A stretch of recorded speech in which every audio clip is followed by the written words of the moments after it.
Hello, everyone, and welcome back to the Information Podcast. I'm your host, Norman Rangel, and today I'm excited to introduce a friend of mine that I've known for many years, but actually, Phil, we haven't seen each other face to face, in the same presence for a number of years.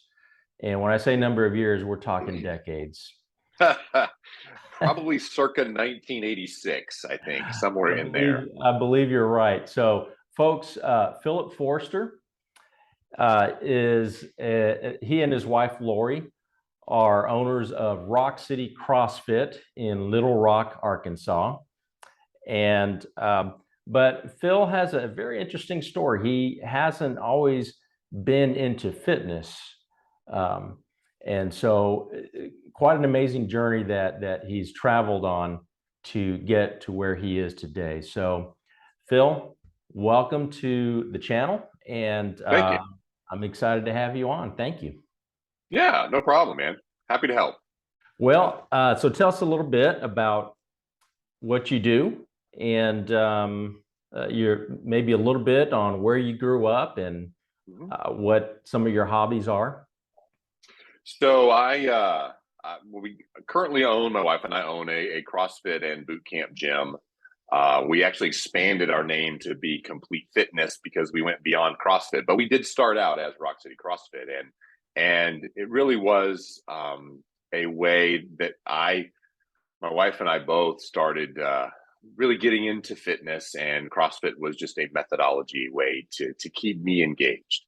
I will confess, initially, I didn't like it that much. In fact, the concept of competitive exercise was not something that I would think was a good idea.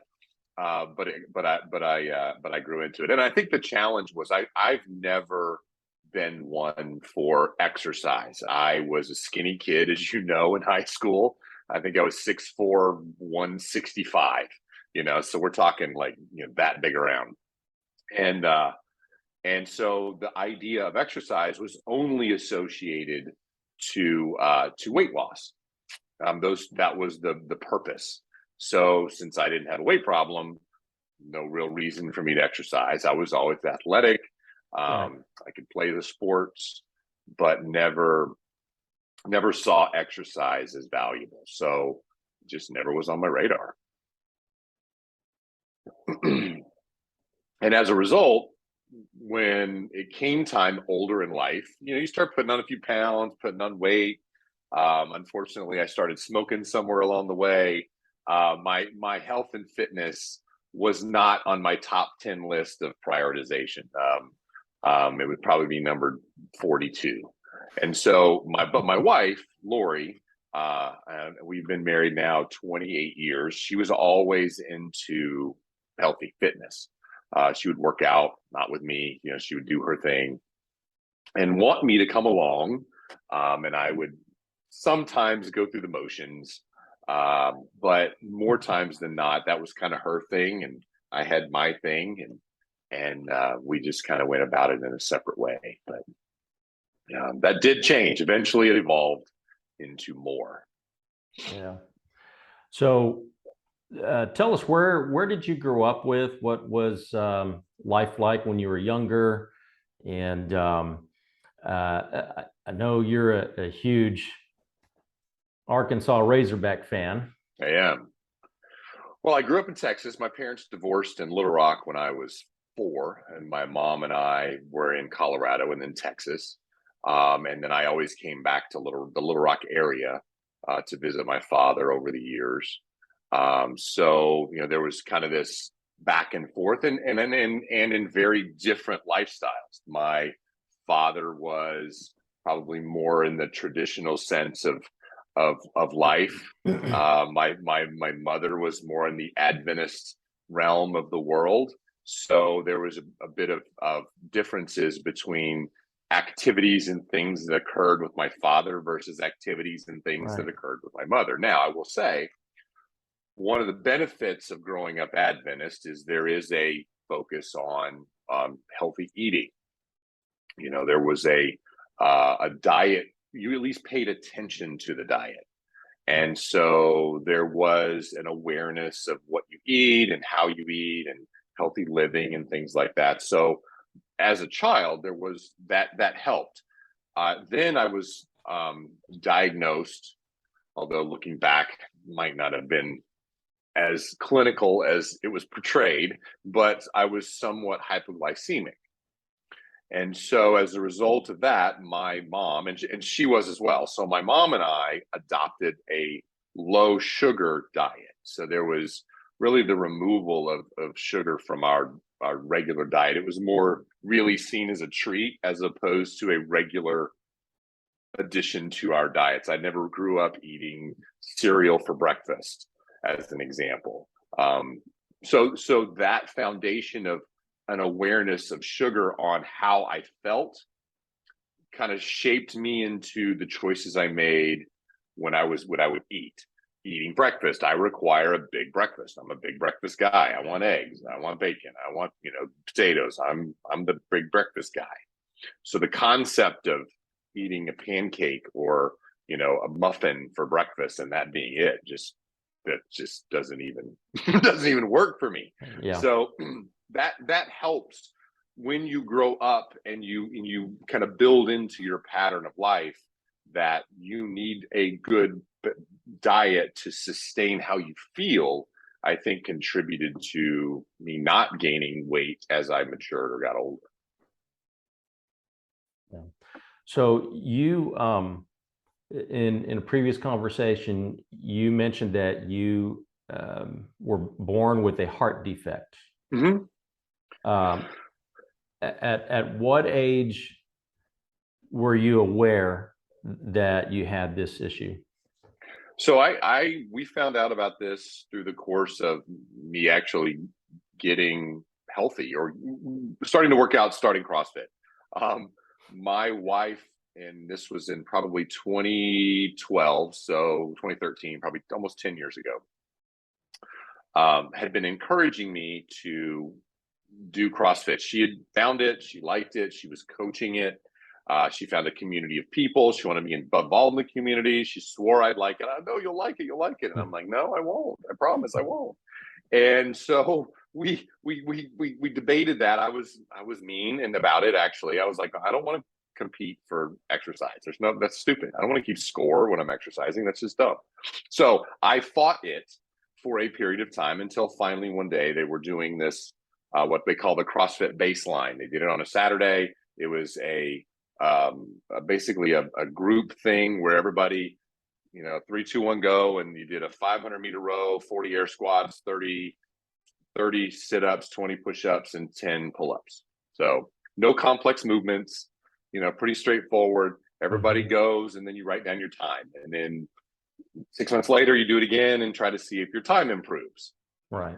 So the gym was doing it as an event. She invited me to come. It's easy movements, nothing help. Let's just see what your baseline is.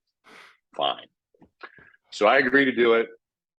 And we get there and there's a bunch of people and all her friends. I'm a little uncomfortable anyway. I'm meeting people that she's talked about and, oh, you're Phil. And yeah, you're the guy that won't work out, that kind of stuff. So I'm trying to be, gracious and yeah, I'm the guy, I'm her husband. And so we go, right? There's a group, big thing, 3, 2, 1, go. So we start working out, right? And I get about halfway into this thing and I'm dying. I mean, it's like, this is bad. I mean, can't breathe. I'm shaking, I'm about to throw up. And this is just basic body weight movements, right? So by the time I finished, I had to stop and start. And I think it took me probably 12 minutes to do the baseline. Now you think 12 minutes, that's nothing, but trust me, it felt like an eternity. And at the end, I'm still like shaking and I'm just not, I swear, I look at Laura, it's like, see, you tried to kill me. This is bad. And so we get home and I'm still trying to recover. Like I'm trying to get my body to come back. And so she basically says, you are in way worse shape than I thought you were. Wow. So you need to go to the doctor. So basically what went from there is let's go do a stress test, go to a cardiologist, let's go through the motions. I mean, if this really hurt you this bad, and I think she was trying to prove a point when she did it, was like, look, your doc's going to say you're fine and you're being a baby and you need to go work out. I think that was the objective. So we go to the doctor, we go to the cardiologist, and we do some tests, and basically at the end of this, we end up doing an echo, and in the echocardiogram, they find that I have an aortic aneurysm. Now that sounds scary. Oh my God. Yeah. But it wasn't like emergency aneurysm. It was aneurysm just means a weakening of the arterial wall that is allowing, because of pressure, to expand. And it wasn't a big bulge. My aortic root was bigger than it should have been. So they measured it, said, you might just have a big one for people, or it could be expanding. We need to watch it. So from that moment on, we start watching and measuring. Well, in the meantime, it kind of is a wake-up call for me, and I start working out. I'm like, okay, I clearly, now the two weren't related, just for clarity. My horrible performance in the CrossFit workout had nothing to do with the aortic aneurysm. It was literally me being a baby and being in horrible shape and me needing to work out. She was right. Point was proved. It was proven. She definitely proved her point. But it did put me on a path that said, interesting. You know, they said, look, if it is growing, we will see it grow over time. We're going to measure it every year. So there wasn't like this sense of urgency. And it was later, 3 years later, that I found out that the reason I had this aortic aneurysm was I had a bicuspid aortic valve. And that was the birth defect that you referenced, that I actually have a bicuspid aortic valve, which goes hand in hand typically with aortic root aneurysms. But the blessing was it woke me up, it got me in the gym, and over that period of time, I began being more regular with exercise. Now, to say that immediately I was great and I was in the gym every day and getting fit, no. I'd go and then cuss and stop and then go and then take a break. And, you know, I mean, I was that for quite a while, until I started just trying to build better habits. And, but it took a while to get the momentum going. Right. So what were you doing as far as before you were the owner of the CrossFit and the fitness Rock City? You're involved in sales? Yeah. So I still am. I've been doing sales training, traveling around the world doing sales training as a contract with a company called Axiom Salesforce Development, which had the contract with Verizon Wireless, Alltel, AT&T. And for about 17 years, I was living in Atlanta and was traveling around conducting sales training classes.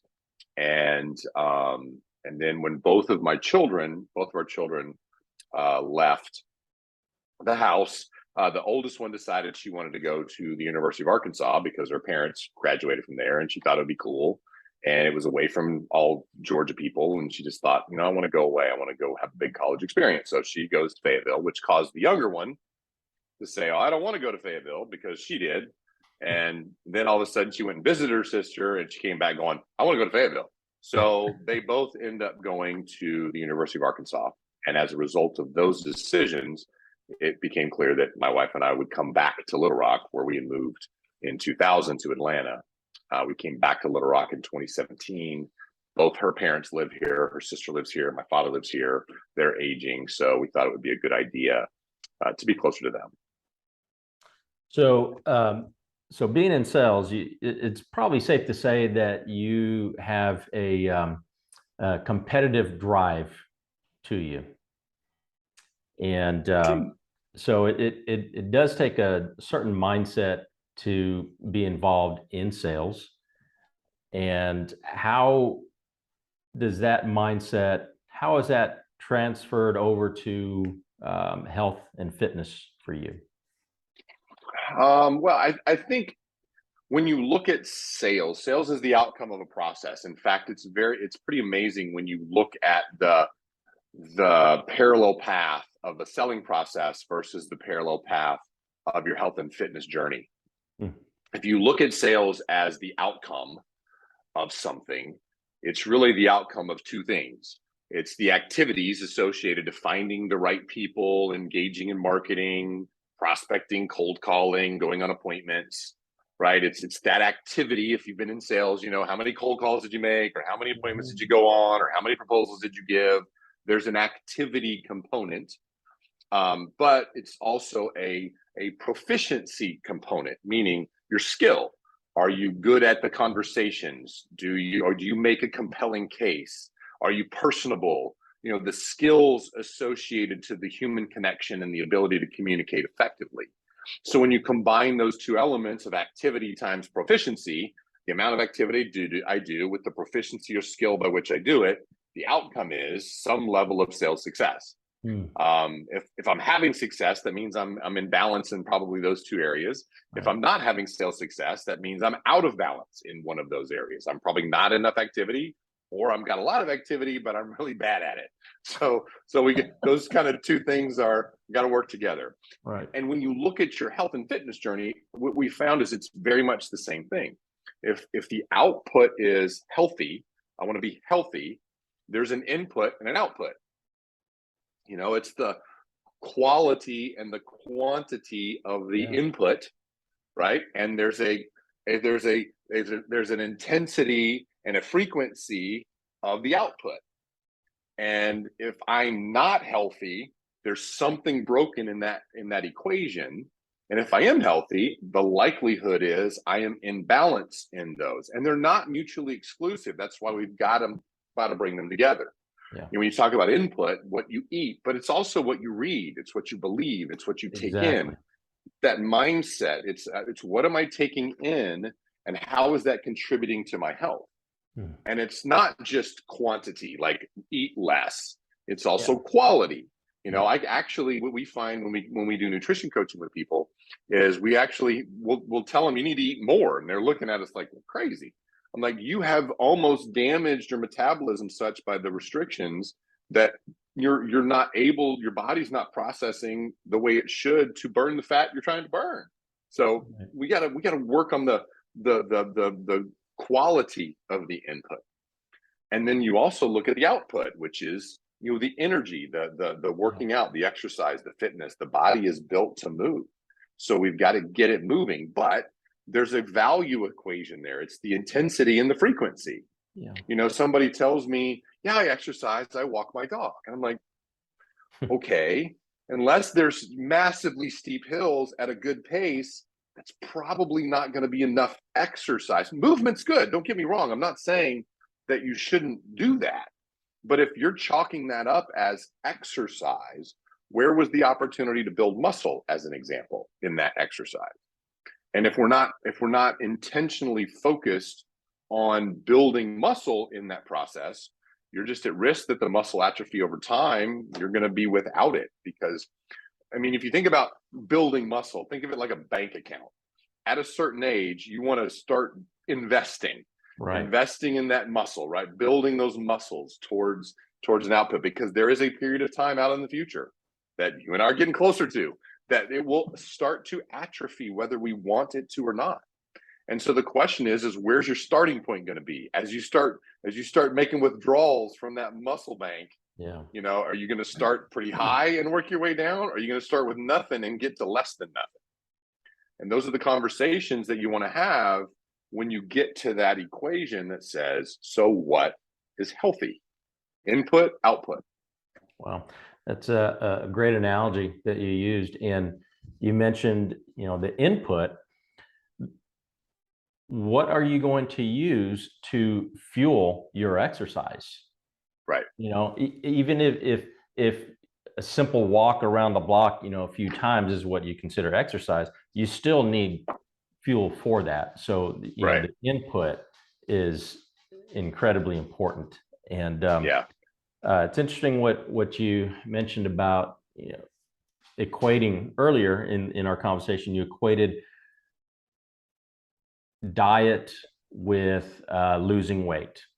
Mhm. And I think that's what a lot of people today continue to think, that their Yeah. mindset is, well, diet is about losing weight. Mhm. Well, diet should be about what are you fueling your body with? How are you going to maintain or even build muscle, especially as we age, you know? Yeah. So, that was an interesting analogy that you made about the between the sales and fitness. Yeah. Um, so, my whole purpose in doing this podcast series is a holistic approach to being prepared to handle Mhm. life's stressors. Sure. And we the last couple of years, we've all gone through the same thing with the worldwide pandemic. Life, everyday normal life is hard already enough without the stressors of everything that we've gone through the last couple of years, high inflation and so forth. So what can a person who is just trying to start out, what can they do to take some initial steps to get healthy? Because that's what the Yeah. focus should be. The focus Yep. should be get healthy. If you're overweight, if you focus on getting healthy, Yeah. that helps your mindset. But what can Yeah. someone You know, I think if you boil it down to four very simple things, two of them are things I've already mentioned, which is input and output. It's having an awareness of your inputs, having an awareness of your outputs, with the acknowledgement that, I'm never going to outwork a bad diet, but I'm never also going to eat my way to fitness. Hmm. So there's a balance, but then there's also the other two components, which is priority and time. So if you look at those four: input, output, priority, and time, priority being how important is my health? And when I say importance, importance is defined, priority is defined by the resources you assign it. So resources meaning time and money. So when you look at the decisions you make on a daily basis, weekly basis, in your monthly budget, and you're trying to figure out what's important, follow the money. Where Mm, do you spend time? Where do you right. spend money? And if being in a gym and devoting time and money to that, or hiring a personal trainer, whatever it takes to raise the priority on your list, if your health and fitness activities and behaviors aren't in your top three, it should be, in order for you to get on a better path. So analysis would be, where on my priority list Hmm. is my health and fitness? And we get it all the time. We get the issues with, well, my kid's this, and I got to take my kids to this practice, so I can't go to the gym, or I have to do this because of my kids. We hear that a lot. And the challenge that it presents is you're basically sacrificing your own health and fitness in exchange for trying to do these things, activities. You're putting that as a higher priority. And they're like, well, yeah, my kids are everything, right? Well, okay, but there's a point in time where you're building some pretty bad behaviors that your kids will wish you hadn't done. Wow. When they're adults, looking Yeah. back, going, why didn't you invest in your health and fitness? Yeah. Just be aware of those discussions, right? Be intentional. We have people going, I'm not a 5 a.m. person. We have 5 a.m. class that starts here. Oh, I can't do mornings. But when you chart out their day, there's no other time to do it. Yeah. Like, okay. So you either become a 5 a.m. person, or you don't work out and get exercise. And those are the options and choices that we have to just be willing to wrestle with. And that's where coaching helps. That's where we try to come to the table as coaches and accountability partners, because in the end, they don't need more information, right? They got that. They could work out in their gym and their garage. It's Yeah. about accountability and coaching. So that prioritization discussion is really key to getting someone on a good path towards fitness. And then the fourth one is time. Hmm. There's too much of an expectation to get a near-term result. How fast can I lose X weight? Yeah. or how quickly can I be back? And I'm like, you've been investing in your bad health for the last 20 years. Yeah. So for you to think you're suddenly going to be in good health in 6 weeks is not a realistic exercise. And That's so what I true. try to do for people is to paint them a picture of, here's your current state, here's your desired state. How long it takes you will be directly proportioned to how far apart those are. Yeah. And if you can have a really clear picture of this is a journey, you're going to take some steps and then you're going to move toward this desired state. That desired state needs to be clear, it's compelling to you, it's meaningful to you, these are the things you're doing, the way you feel, how you feel about yourself. Then that is the incentive to get through the journey and the hard parts. And there's going to be this temporary state, we call it. You've got current state and you got desired state, and in the middle is Yeah. kind of the suck. It's all It's the the hard stuff. temporary state, right? But it's temporary, right? Because it's temporary relative to how you feel each day. And each day, when you build good habits, it feels easier and feels easier. But in reality, it's not actually easier. You're just doing hard better. Yeah. Right? It's hard. You're just doing it better.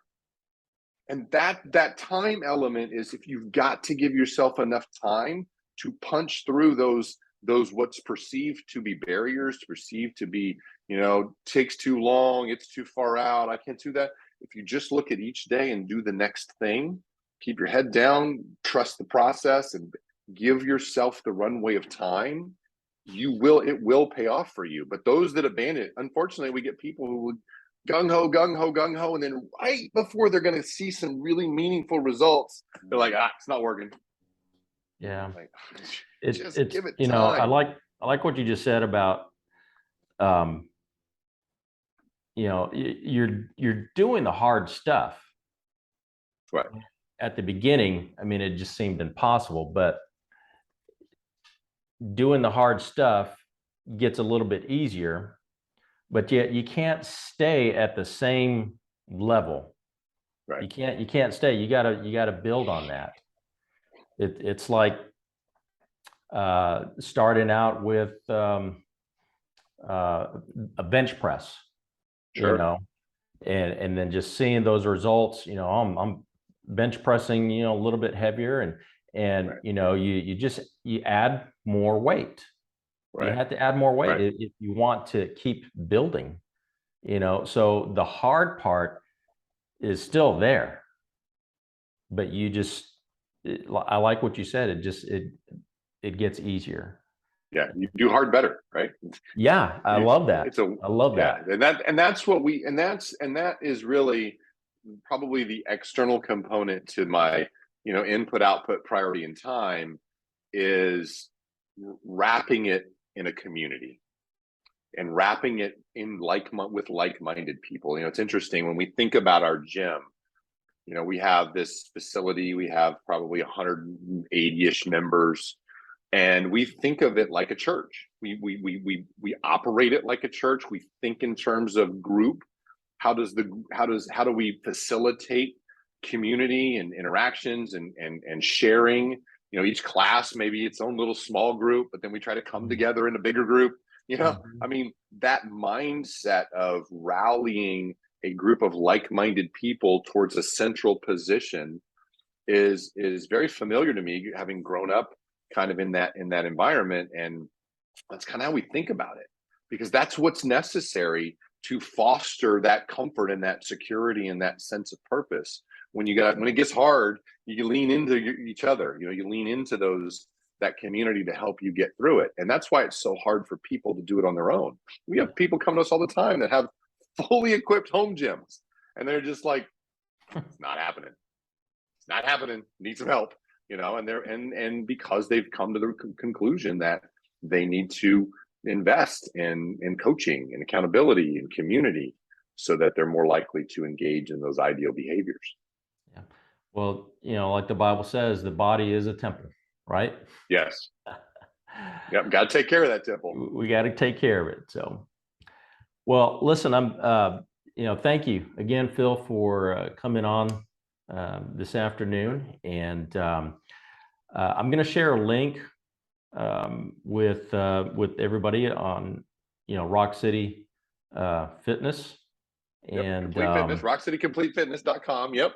Complete We also Fitness. have another website that people can go to called healthyissimple.com, which is a little more content driven. It's got some blogs, it's got a few videos, but it really is healthyissimple.com is kind of our overarching philosophy that this is not a complex problem. It is simple. Healthy is simple. Now, simple is hard.